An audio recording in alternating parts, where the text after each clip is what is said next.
For the longest time, I felt like I was just stupid because I would spend hours studying things and I would still not understand or remember them. But that's because I just didn't know how to learn.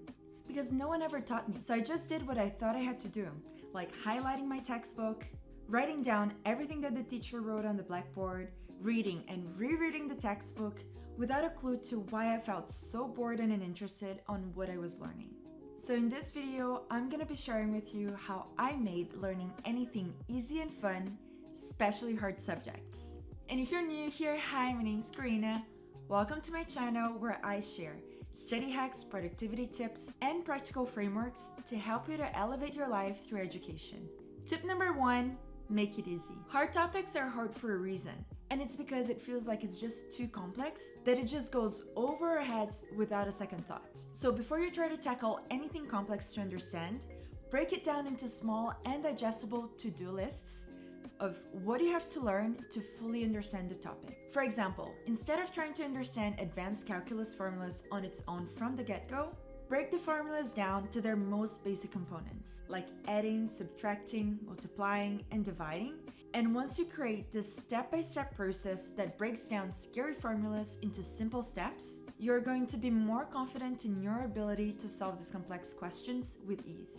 Tip number 2, make it effortless. If you're trying to learn something hard, you're probably procrastinating it or avoiding it somehow because you feel bored just thinking about it. So instead of focusing on results, like writing a 2,000-word essay, focus on the tiny little efforts that you can make to move forward on the things that you're procrastinating the most on. And commit to doing it for only 5 minutes. And after those 5 minutes passes, you can stop. For example, you can just commit to writing one sentence of your essay, and chances are, as you start making progress on it, you're gonna want to keep the momentum going and keep working on it even after this 5-minute passes. But at least you're making progress, as small as it can be, on your study goals.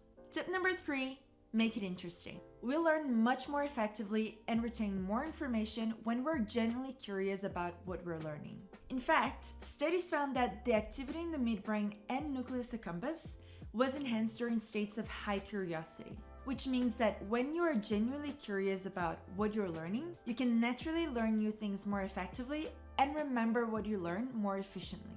If I know that I'm gonna be studying a very challenging topic, I want to make myself emotionally invested in learning it first by thinking about the benefits of learning it and the consequences of not learning it. No matter how foreign the subject is, I always make myself emotionally invested in learning it by thinking of ways in which this topic is relevant to me. But you might be thinking that the questions that you're going to have on your exam are probably not something that you particularly care about, or even something that is going to be practical in your life. And I get it. It's hard to be excited and curious about boring or rather dry subjects like calculus. And it's okay. Not everything we learn will naturally be interesting to us. But when that happens, you can try to create a link between what you're learning to something that you like, so you become more curious and invested to learn more about it. For example, if you like playing video games, instead of just thinking about learning calculus for the sake of it, you can become genuinely curious about how calculus helps to create realistic animations by modeling motion, light, and shadows for your favorite video game. Making what you're trying to learn relevant to you can put you in a state of anticipation with a dopamine itch that makes you more excited to learn it. So for everything that you study, try to start by asking questions to spark your curiosity and push you to learn something new to scratch that itch you created at the start of your study. Tip number 4, make it fun. There's so many distractions around us that it's easy to get carried away scrolling through Instagram, watching Netflix, or browsing through TikTok.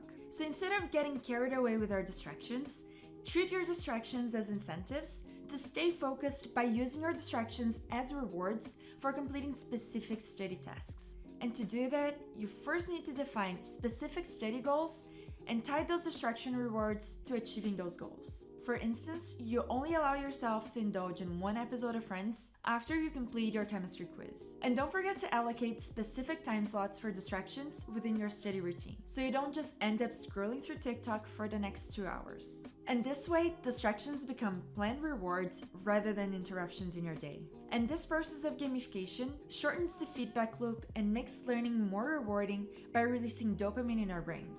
And your reward doesn't need to be complex. It can be a short break, It can be a treat, a fun activity, or just a tick on your to-do list. Not only this makes your studying more enjoyable, but it will also reinforce these positive habits in the long run. For example, if you finish your biology homework early, you can reward yourself with a 15-minute break to play your favorite video game. This will help you to keep your motivation, stamina, and increase enjoyment and interest in any given task. Incorporating these science-based strategies into your learning process can help you to learn smarter and not harder. And if you use any other study techniques to help you to learn faster and more effectively, let me know in the comments. I love to learn new ways to become a better learner, and your ideas might help someone else too. So just remember that studying is a very personal thing. So find out what works best for you and keep making small improvements to become a better learner. Thank you so much for watching, and don't forget to like, share, and subscribe for more educational content and study tips. And if you'd like to supercharge your learning and earning potential with a degree from a top university, you can check out some resources I made available for you in this video description. And don't forget that the more you learn, the more you can achieve. So stay inspired, stay motivated, and I'll see you in the next video.